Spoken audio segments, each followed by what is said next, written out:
Rangahau to me is the transformation of and transference of knowledge.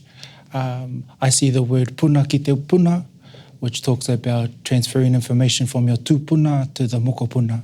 And I think that's what Rangahau is. So if you asked me what Rangahau was 20 years ago, I would have given you a different picture.